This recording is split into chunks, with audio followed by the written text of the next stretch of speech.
Bien, bonjour à tous, je vous accueille ici au LEMSC, qui est donc le laboratoire essai mécanique structure génie civil de l'IMMC. Dans ce laboratoire, nous allons faire un essai de flexion sur une poutre en béton armé. Alors avant de passer aux détails de l'essai, je me présente. Donc, je m'appelle Guy Henriet, j'ai été pendant une quinzaine d'années directeur, donc responsable du laboratoire du LEMSC, avant mon départ il y a un an. Et aujourd'hui, nous allons réaliser un essai sur une poutre en béton armé. Ce sera un essai de flexion simple, tout à fait classique. Alors, première chose, c'est d'abord de vous expliquer en quoi consiste la poutre. C'est donc une poutre en béton armé de 2 mètres de long, 19 cm de haut et 15 cm de large. Ça correspond globalement à un linteau sur une double porte au niveau des bâtiments. Alors cette poutre est armée évidemment, puisque sinon elle casserait assez rapidement lors de la première charge en flexion. Elle est armée de 2 armatures supérieures en diamètre 10, 2 armatures inférieures en diamètre 16 et une série d'étriers en diamètre 8. Donc nous voyons ici sur la poutre les 2 diamètres 10, donc petit diamètre en partie supérieure, le diamètre 16 un peu plus gros en partie inférieure. La différence est assez logique, vous le comprendrez au fur et à mesure de l'essai. Et alors la série des étriers. On verra au cours du laboratoire à quoi servent ces armatures, pourquoi on les a dimensionnées comme ça et à quoi servent notamment les étriers. Alors au sujet de la mise en charge, vous retrouvez ici la poutre que nous allons tester. Elle va être soumise à une double charge, donc une charge en 2 points, et ce sera matérialisé par un vérin qui est repris par cette poutre. Ça, on verra ça tout à l'heure. La charge est appliquée donc en 2 points. Entre les 2 points d'appui, nous avons 1,80 m, donc il nous reste 10 cm qui simule finalement la partie mur du bâtiment. Et la portée est donc L sur 4, L demi, L sur 4 au niveau des positions de la charge. Alors pourquoi L sur 4, L demi, L sur 4 et pas L sur 3, L sur 3, L sur 3? Nous verrons ça tout à l'heure. Alors lors de l'essai, donc nous allons mettre en charge avec un vérin et nous allons effectuer une série de mesures. Donc le but, c'est pas simplement de mettre en charge jusqu'à la rupture sans trop se poser de questions sur ce qui se passe, mais nous allons étudier le comportement de la poutre en fonction de l'augmentation de la charge et notamment voir comment elle fléchit, si des fissures apparaissent, à quel moment elles apparaissent, quelles sont la forme des fissures, etc. Nous allons donc pendant l'essai, à un certain nombre de paliers de charge, réaliser une série de mesures. Bien sûr la charge qui sera mesurée avec une cellule de force que je vous montrerai sur le montage. Nous allons mesurer la flèche. C'est quoi la flèche? En fait, la poutre va se déformer et donc la partie, ce point-ci de la poutre, va descendre. C'est ce qu'on appelle la flèche. Et c'est donc lié directement à l'augmentation de la charge. Nous allons également voir apparaître une série de fissures à un moment donné et nous allons pouvoir mesurer l'ouverture avec une loupe. Je vous montrerai également l'appareil tout à l'heure. Et nous allons également mesurer les déformations du béton. Donc lors de la mise en charge, la partie supérieure de la poutre se comprime. Donc les 2 points, si je matérialise 2 points ici, ils vont se rapprocher. Et dans la partie inférieure, nous aurons de la traction. Si je mets 2 points ici, ils vont s'éloigner. Donc on va mesurer finalement le rapprochement ou l'éloignement de ces 2 points. C'est donc la déformation de la section centrale de la poutre. L'essai que nous allons réaliser, c'est donc un essai de flexion simple, 4 points, donc une charge divisée en 2, donc 2 charges finalement, et 2 points d'appui. Donc si on schématise ça, comme ici, on a changé une répartition 1 quart, 1 demi, 1 quart, et non pas 1 tiers, 1 tiers, 1 tiers. Pourquoi? Ce n'est pas le hasard, simplement parce que ça donne un essai qui est beaucoup plus proche de la réalité la plus fréquente. Dans le génie civil, les cas de charge les plus fréquents ne sont non pas des charges ponctuelles, mais des charges réparties. L'intérêt de la charge 1 quart, 1 demi, 1 quart, c'est qu'on va se retrouver avec des moments fléchissants, des efforts tranchants et des flèches qui sont relativement comparables, voire même très proches. Si on prend les moments fléchissants, donc on a une charge totale, donc 2 fois P demi qui vous donne une charge totale de P. Et donc si cette charge, on la répartit sur toute la longueur, on a une charge répartie P, dont la résultante P fois la portée, fois L, redonne la charge de départ.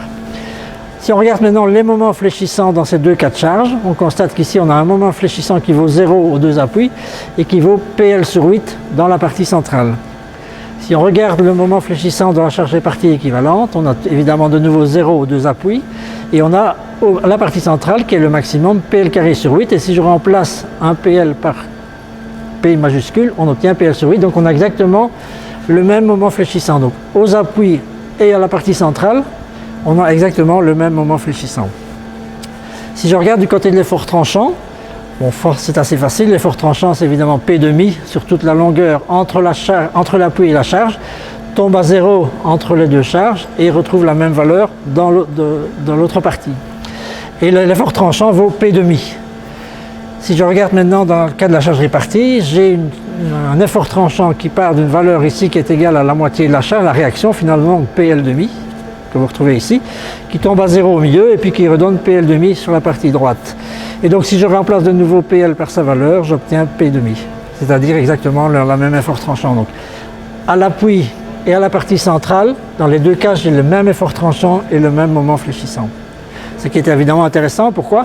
Parce qu'en fait, réaliser un essai avec des charges ponctuelles en laboratoire, c'est excessivement facile, comme on le verra tout à l'heure au laboratoire. Par contre, réaliser une charge permanente croissante en laboratoire, c'est extrêmement difficile. C'est pas impossible, mais c'est extrêmement difficile.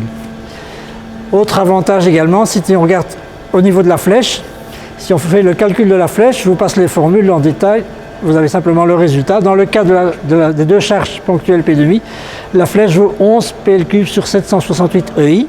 Si je regarde la flèche dans le cas de la charge répartie, j'ai 5 PL4 sur 384 EI. Si je transforme mon PL et que je double tout, j'obtiens 10 PL³ sur 768 EI. C'est-à-dire que la flèche est exactement la même à 10% près. Donc la flèche que je vais mesurer dans mon essai avec des charges ponctuelles, si j'enlève 10%, je vais retrouver la flèche que j'aurais mesurée si j'avais fait l'essai avec une charge répartie. Bon, nous voici ici devant le montage général de l'essai. On repart de la poutre qu'on va tester, qui est ici en blanc. Vous avez une poutre de répartition qui va ramener l'effort appliqué par le vérin sur les deux points de chargement. Donc on se retrouve, comme je l'ai expliqué tout à l'heure, sur la base d'une flexion 4 points. Donc 2 points d'appui et 2 points de charge. Donc 4 points. Alors ce portique est attaché à une poutre qui fait partie d'un portique de réaction. Donc la force est appliquée par le vérin et le portique va permettre d'avoir la réaction. Donc à ce vérin est associée une cellule de charge qui est donc la première mesure que nous allons réaliser en temps réel, qui est la charge. Cette charge est donc une mesure électrique et donc elle peut être également enregistrée. Deuxième appareil de mesure, la flèche. Donc vous voyez ici un capteur de déformation qui va mesurer finalement la descente en millimètres de la poutre lors de la mise en charge. Troisième mesure, lors de la mise en charge, à un moment donné, puisque c'est du béton armé et pas du précontraint, nous allons voir l'apparition de fissures un peu partout. L'ouverture des fissures est également fonction de la mise en charge, est un élément assez important à déterminer. Et donc l'ouverture des fissures peut se mesurer avec cette loupe. Donc ici on a une loupe dans laquelle il y a un réticule. Il suffit de mettre la loupe au milieu de la fissure et on peut lire directement l'ouverture de la fissure exprimée en millimètres. Dernière mesure. Alors nous allons mesurer les déformations du béton au moyen de cet appareil ici. Donc je vous ai expliqué qu'il y avait deux couples de pastilles, deux pastilles supérieures, deux pastilles inférieures. Et avec cet appareil, nous pouvons mesurer la variation de position relative des deux pastilles. C'est un appareil qui est étalonné directement en 100 dimensions. Pourquoi? Parce que nous allons mesurer non pas des millimètres, mais la déformation en delta L sur L. Un point important, c'est la mise en place de la poutre sur ces supports qui se fait par l'intermédiaire d'appuis. Donc vous voyez qu'en fait, comme la poutre va fléchir, ce point-ci va prendre un certain angle. Donc on est obligé de prévoir des rouleaux pour autoriser la déformation angulaire de la poutre de chacun des côtés. Alors on voit que dans cet appui-ci, on a vraiment un rouleau qui peut non seulement tourner, mais également se déplacer latéralement. Ça veut dire que cette poutre sera un peu instable si on met la même chose des deux côtés. Et donc de l'autre côté, on aura également un rouleau, mais sur lequel on va bloquer son déplacement horizontal, et on va donc autoriser le déplacement horizontal uniquement d'un côté. On va maintenant se tourner vers l'autre côté. Donc ici, vous avez de nouveau, comme tout à l'heure, un rouleau qui autorise une déformation angulaire. Par contre, vous voyez que ce rouleau est dans deux berceaux, supérieur et inférieur, qui empêchent les déformations horizontales, les déplacements horizontaux de cet appui. Et donc la poutre reste stable, puisqu'évidemment elle va être bloquée ici et se déplacer simplement de l'autre côté. Au niveau de la poutrelle de mise en charge, vous avez exactement le même problème et donc la même solution, un appui à rouleau avec déplacement horizontal autorisé et un appui à rouleau avec déplacement horizontal bloqué par les deux petits berceaux que vous voyez là. Donc, sur ce tableau, nous voyons le déroulement de l'essai. Alors comment ça va se passer? Donc on va mettre en charge d'une charge nulle jusqu'à 50 kN, qui est la charge de service de cette poutre. et nous allons le faire par palier de 10 kN. À chacun des paliers, on va faire la série des mesures qu'on a vues, donc les 4 mesures, dont les résultats vont être affichés sur ce tableau. Ensuite, quand on sera à la charge de 50 kN, on va redescendre à 0. L'objectif de cette descente est de vérifier si le caractère du béton armé est réversible ou pas réversible. On va remonter à 50 kN, de nouveau en faisant une mesure, vérifier si on retrouve la même valeur. Et ensuite, on montera à rupture, mais sans faire de mesures complémentaires. Simplement observer ce qui se passe sur la poutre au niveau des fissures et au niveau de la rupture. Avant de commencer l'essai, il y a une prise de mesure de valeur initiale. La flèche est assez simple parce qu'on part de 0. Les ouvertures de fissures, il n'y a rien à faire puisqu'il n'y a pas encore de fissures. La charge, elle est également à 0. Par contre, au niveau des déformations du béton, on doit faire une mesure initiale dont la valeur absolue ne veut rien dire puisqu'on va travailler par différence. Donc la mesure à 10 kN moins la mesure à 0 va nous donner l'augmentation ou la réduction de distance entre les pastilles. Première chose, donc, ce qu'on est en train de faire ici, c'est mesurer la valeur initiale. 795. Alors ces valeurs sont notées au tableau et ensuite on peut vraiment commencer l'essai. Donc nous sommes ici en train de faire les mesures du premier palier. Donc la charge a été montée à 10 kN. La mesure de la flèche affichée sur un écran puisque c'est une mesure électrique. Donc on va la recopier sur le tableau. Ensuite on est en train donc de mesurer la déformation du béton. Et donc Stéphane va donner les valeurs qui vont être notées sur le tableau. 797 en supérieur. Alors à chaque palier, on va observer l'apparition ou l'augmentation de la fissuration. Au départ, il n'y a pas de fissure et donc on va voir si à 10 kN, on a déjà des fissures ou pas. Donc il n'y a pas de fissure, toutes les mesures ont été faites, on va pouvoir passer maintenant au palier de 20 kN. Alors dans les premières charges, forcément, on ne voit pas grand-chose, la poutre se déforme très peu, heureusement d'ailleurs, puisqu'on n'est encore qu'à 20%, on va passer à 40% de la charge de service, donc la charge normale d'utilisation. C'est qu'au-delà de 50 kN qu'on verra des déformations beaucoup plus importantes et visuelles sur la poutre. Donc la poutre ici n'est pas encore fissurée, ça me paraît logique. Donc on va refaire l'ensemble des mesures, donc la flèche c'est fait, les déformations du béton. Voilà, on va donc pouvoir passer à 30 kN. Alors, on constate durant la montée en charge l'apparition de quelques petites fissures. À l'écran c'est invisible, déjà à l'œil nu il faut un petit peu chercher. Les fissures ont la taille d'un cheveu, ont l'épaisseur d'un cheveu à peine. Et donc après les mesures de déformation du béton, ce qu'on va faire c'est tracer de manière à ce qu'elle soit plus visible à la caméra. Avec un marqueur, on va tracer la position des fissures et on va choisir une ou deux fissures sur lesquelles on va mesurer l'ouverture. Voilà, maintenant on va passer au palier de 40 et puis de 50 kN. Voilà, donc ici nous avons à 30-40 kN déjà l'apparition de certaines fissures. Alors on peut se poser la question, vous voyez qu'entre l'appui et la première charge, la même chose de l'autre côté, on ne voit rien. Donc toutes les fissures sont localisées dans la partie centrale. Question pourquoi? Est-ce que vous avez une explication? Alors c'est assez simple, on a vu tout à l'heure que dans la partie centrale, on n'a qu'un moment fléchissant et on n'a pas d'effort tranchant. Donc ça veut dire que dans une coupe verticale, quelque part entre les deux charges, on a uniquement des contraintes de compression en partie supérieure et de traction en partie inférieure. D'où la naissance des fissures en traction et pas autrement. On remarque également que les fissures sont sensiblement verticales, ce qui est logique puisque de nouveau on a beaucoup de traction ici, puis de moins en moins, on arrive à l'axe neutre, on a 0 et puis on part en compression. Et donc à un moment donné, on arrive à 0.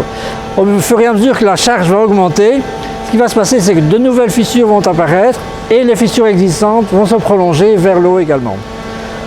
Plus tard dans l'essai, on verra apparaître forcément, puisque ici la charge va augmenter, donc le moment fléchissant et l'effort tranchant ici vont augmenter, donc on va obtenir ici des fissures et on verra le faciès des fissures qui est différent dans cette partie-là. Voilà, donc nous sommes arrivés maintenant à 50 kN, donc ça c'est effectivement la charge de service pour cette poutre-là. On verra tout à l'heure les résultats. Je vous dis déjà qu'on est à peu près à 3 mm de flèche ici, qui correspond à quelque chose d'assez logique. On verra tout à l'heure également les déformations. Par contre, ce qu'on peut déjà constater, c'est l'allure des fissures. Donc vous voyez que le nombre de fissures a augmenté. On en a peut-être oublié l'une ou l'autre. On voit qu'elles commencent à apparaître au-delà de la charge des deux côtés. Et on voit qu'elles sont un petit peu plus montées également. Elles sont toujours verticales. Et il y en a un certain nombre bien répartis sur la distance. Alors l'entredistance entre les fissures est fonction d'un certain nombre de choses et principalement du ferraillage. Donc si vous avez un ferraillage qui est consisté de 2 barres de petit diamètre par rapport à une barre seule d'un gros diamètre, vous allez avoir une distance inférieure. Les deux barres au lieu d'une vont vous donner des écartements plus petits entre les fissures et donc des ouvertures de fissures plus petites. Et donc il est préférable d'avoir un certain nombre de petites barres plutôt que de grosses barres. Mais tout ça est une question en fait économique, entre savoir est-ce qu'on va mettre beaucoup de barres qui nécessitent beaucoup de main d'œuvre ou plutôt moins de barres.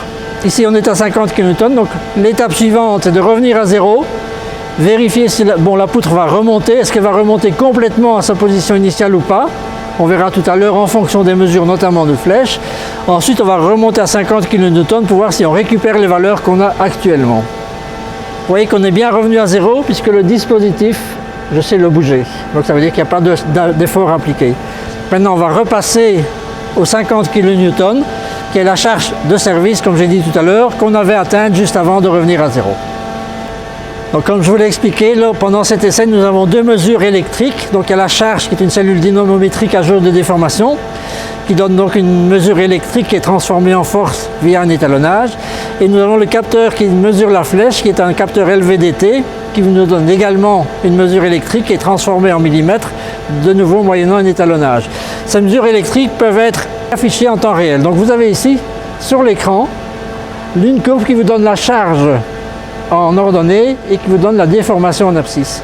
Et donc on voit très bien sur ce diagramme, et vous avez ici en dessous les valeurs, 49 kN, donc 50 à peu près, et environ 3 mm de flèche. On est donc à la deuxième montée en charge à 50 kN.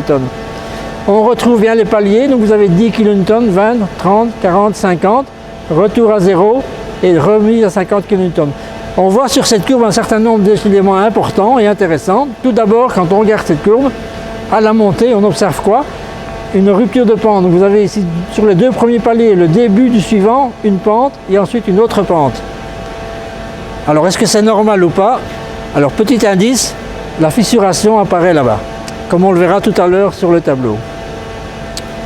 Ensuite on revoit que quand on vient à zéro, on ne revient pas au point initial. Donc ça veut dire que la déformation, il y a une partie irréversible. Donc dans les 3 mm que nous avons ici, il y a environ un petit millimètre qui est irréversible et 2 mm qu'on a récupéré. Donc le fait de revenir à zéro, la poutre remonte en partie mais pas complètement. Par contre, dès qu'on revient à 50 kN, on se retrouve pratiquement au même point. On va maintenant se tourner vers le tableau pour regarder plus en détail les mesures qu'on a réalisées pendant toute la montée en charge. Voilà, nous avons ici toutes les mesures qui ont été réalisées pendant l'essai. Donc je rappelle les différentes colonnes. Première colonne, c'est la charge, on l'a imposée, donc ça c'est le choix. Ensuite la flèche, on l'a mesurée tout à l'heure avec le capteur LVDT, on l'a vu sur l'écran, et effectivement on avait bien les 3 mm que vous retrouvez ici. Ensuite on a les déformations du béton en section centrale, en fibre supérieure, donc c'est les 2 parties supérieures qui se rapprochent, on va le voir, les 2 parties inférieures. Ces 2 colonnes écrites en blanc, ce sont des valeurs brutes lues sur l'appareil qu'il faut alors transformer dans une unité ou pas, on va le voir tout de suite. Et ensuite, les 2 colonnes suivantes, c'est justement la traduction de ces mesures en déformation. Alors comment obtient-on les mesures dans ces colonnes-ci par rapport à ces colonnes-là? Simplement, on fait une différence entre une valeur quelconque et la valeur initiale. Je vais prendre le premier point. Nous avons 797, 803, donc ça veut dire qu'il y a une différence de 6 graduations. Une graduation représente 10-5, donc ça nous fait une déformation de 0,06, 10-3. On voit ici que la valeur diminue et là que la valeur augmente. Donc vous avez quelque chose qui semble anormal. En fait, c'est tout à fait normal. Les fibres supérieures sont en compression, elles se rapprochent, la valeur diminue. Les fibres inférieures sont en traction, ça s'allonge. Et donc on a un signe différent, positif, négatif, compression, traction. Ce qu'on voit au niveau de ces valeurs, c'est qu'elles sont relativement cohérentes. À la précision de l'appareil près, on a les mêmes valeurs. Si je regarde à 20 kN, on a également des valeurs très proches et on n'a pas de fissure. Si on regarde à 30 kN, on voit qu'ici on a 24 contre 52, donc on a une valeur double au niveau de la traction, donc la partie inférieure par rapport à la partie supérieure. Ça s'explique comment? Simplement parce qu'on a la fissuration qui est apparue et donc tout à coup le béton a craqué entre guillemets et donc les déformations en traction sont beaucoup plus importantes. Alors on constate également que d'un palier à l'autre, on a simplement une augmentation relativement cohérente. On a un doublement, de 6 on passe à 13, de 4 on passe à 10. Par contre, dès qu'on a la fissure, cette loi n'est plus valable puisqu'on n'est plus en section homogène, mais on est en section fissurée. On remarque au niveau des flèches également, donc on a 0,24 mm au premier palier, on a à peu près le double au deuxième palier, donc ça veut dire qu'effectivement on n'est pas fissuré. Et puis au moment où on passe à 30, on devrait avoir encore 25 en plus, on devrait être à 0,75, 77, et on voit que brusquement on est à 1,25, ça s'explique également par la fissuration. Donc vous voyez que toutes les mesures que nous avons ici vous confirment que la fissuration a eu lieu entre 20 et 30 kN, et c'est confirmé par l'examen visuel, puisqu'on remarque qu'à 30 kN, à 20 kN, on n'avait pas de fissure visuelle, et qu'à 30 kN, les fissures sont apparues, et donc elles ont été mesurées. Autre élément important maintenant, si on continue l'essai, donc il ne se passe plus grand chose de spécial entre 30, 40, 50, si ce n'est que tout augmente. Quand on revient à zéro, comme on l'a vu déjà sur le diagramme sur l'écran, on constate qu'on ne revient pas à zéro, c'est-à-dire qu'il y a une flèche résiduelle de 0,63 mm et qui repasse à 3 mm lors de la phase suivante. Même chose au niveau des déformations, donc on voit qu'ici on ne revient pas à 0, mais on est resté à 0,05 qui est à peu près la valeur du premier palier, et là on est resté à 0,30 qui est beaucoup plus important. Donc ça veut dire que certes, essentiellement les fissures ne peuvent pas se refermer. Quand la fissure s'ouvre, elle ne sait pas se refermer parce qu'évidemment les lèvres ne peuvent pas se recoller complètement. Donc la fissuration explique la non-réversibilité complète du système. Quand on revient alors à 50 kN, on constate qu'on a bien les 3 mm qu'on avait à peu près ici, et on retrouve un 21, un 28 et 0,44, 0,44 dans les déformations.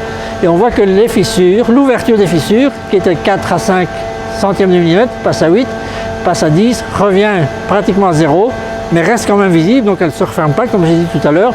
Et lorsqu'on remonte en charge, on retrouve la même ouverture des fissures.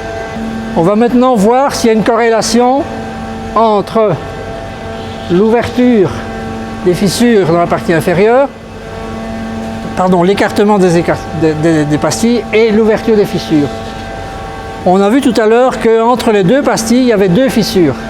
Ça veut dire que la somme d'ouverture des fissures est égale à 0,8 fois 2, 0,16 mm. Si je regarde maintenant de combien les deux pastilles dans lesquelles j'ai mesuré l'ouverture des fissures, l'ouverture c'est de 0,84, 10 moins 3, exprimé en delta L sur L. Si je veux voir maintenant en millimètres de combien de millimètres se sont séparées ces deux pastilles, entre les 40 kN que j'ai pris comme exemple et 0, je vais devoir mesurer, multiplier par la distance initiale entre les pastilles, qui est de 200 mm. Donc je multiplie par 200,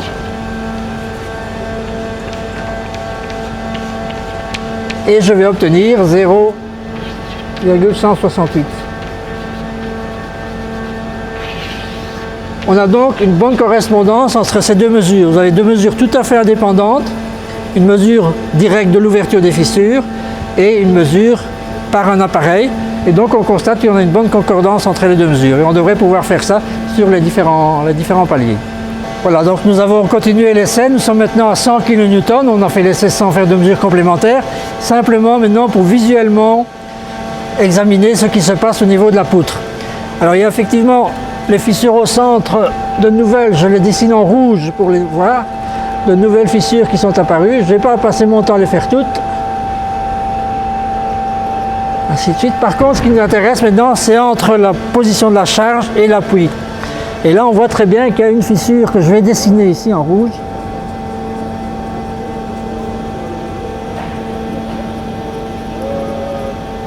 Il y en a même une deuxième ici.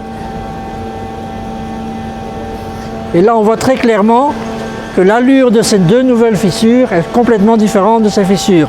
Entre les deux charges, elles étaient plus ou moins verticales. Ici, on constate qu'elles sont complètement différentes. Pourquoi? Simplement parce qu'on a une juxtaposition d'un moment fléchissant et d'un effort tranchant. Je vais peut-être rappeler les diagrammes de moment fléchissant et d'effort tranchant pour mieux comprendre.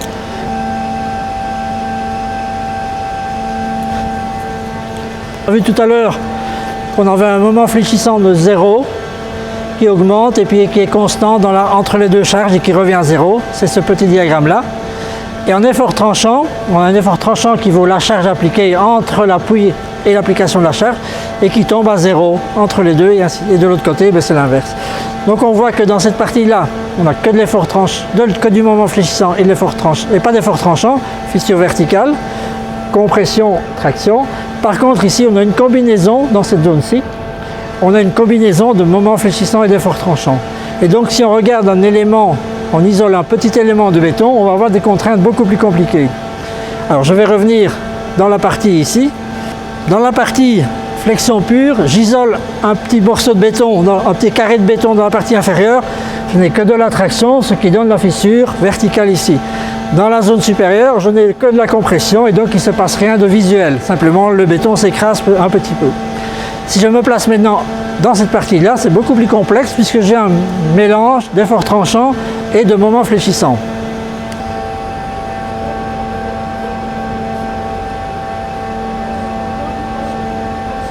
Donc dans la partie entre l'appui et l'application de la force, si je me place à 3 niveaux différents, je pars de la partie plus ou moins centrale, c'est quoi? C'est l'axe neutre. Donc ici, j'aurais pu ajouter un petit carré quelque part où j'ai 0.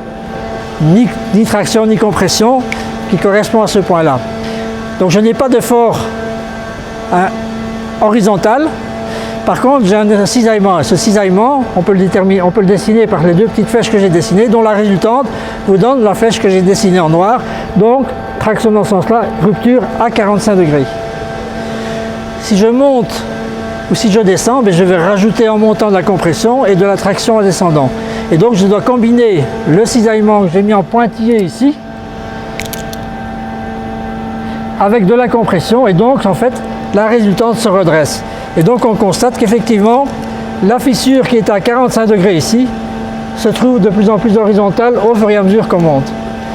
Inversement, vers le bas, qu'est-ce qui se passe? Donc on a de nouveau le cisaillement que je dessine en pointillé, j'ajoute de la traction et j'obtiens une résultante qui se trouve plus à l'horizontale et donc la fissuration a tendance à se rapprocher de la verticale.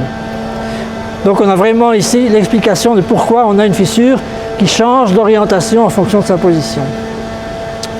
On va maintenant passer à la rupture. Et donc la question qu'on peut se poser, comment la poutre va-t-elle se rompre?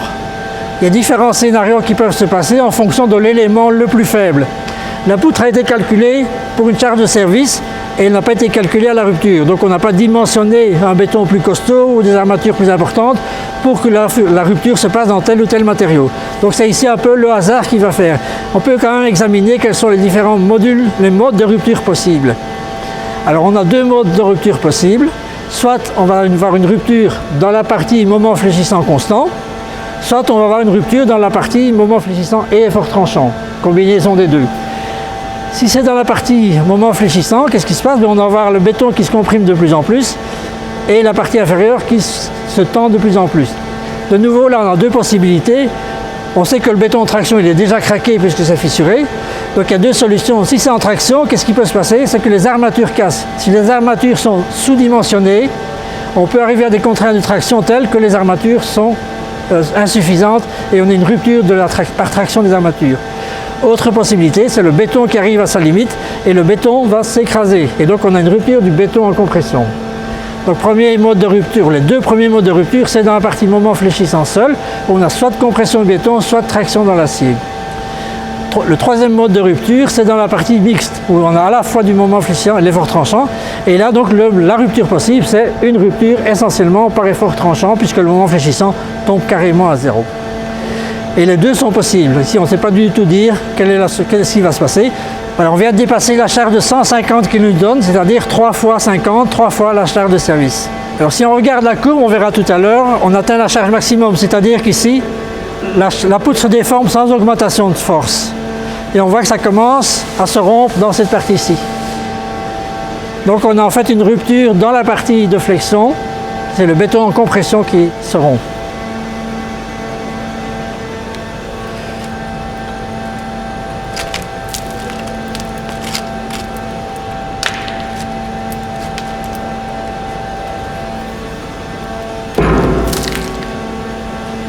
Alors on a entendu un coup, on va voir l'explication tout à l'heure.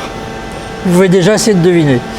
Donc on est arrivé à 150 kN, puis ça a plafonné, on a eu la première rupture qu'on a vue ici, et puis la charge a commencé à diminuer, comme dans d'autres essais de résistance tout à fait classiques. Et à un moment donné, on a entendu un petit bruit, on va voir tout à l'heure l'explication. La poutre est encore sous charge, et est encore à 87 kN. Donc on est à presque 2 fois, un petit peu moins que 2 fois la charge de service, et vous voyez l'état dans lequel se trouve la poutre. Elle est encore à 87 kN, la charge de service est en 50 kN. On va maintenant arrêter l'essai, c'est-à-dire revenir à zéro le plus brusquement possible, ce qui va vous permettre de voir la remontée, physiquement la remontée de la poutre.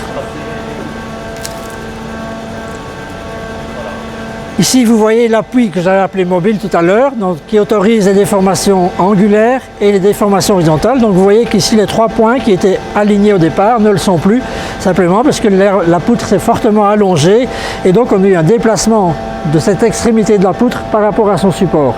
Si on filmait l'autre, forcément, comme c'était dans un berceau, ça n'a pas bougé, simplement une déformation angulaire. Vous voyez dans la zone de rupture un phénomène assez intéressant qui concerne la barre à béton. On observe ici la présence d'un étrier. On peut deviner l'étrier suivant ici. Et on voit qu'entre les deux, la barre a plié. Alors c'est quoi ce phénomène? C'est simplement ce qu'on appelle le flambement. Donc la barre longitudinale supérieure est dans une zone comprimée. Au moment de la rupture, le béton s'éclate ici. Et donc progressivement, la résistance du béton affaiblit. Et à un moment donné, la compression dans la barre est tellement importante qu'elle se met à flamber. Elle ne flambe pas tant que le béton est suffisamment costaud autour pour la tenir. Dès que le béton est affaibli, la poussée verticale due au flambement de la barre devient plus importante que la résistance du béton et donc la barre se met à flamber comme on le voit ici. On va peut-être mieux le voir si on enlève le béton. Voilà, on va enlever le petit morceau de béton supérieur, comme ça vous verrez probablement mieux l'enflammement d'armature. Voilà. Là, on voit bien un étrier, l'autre étrier et le flambement entre les deux étriers.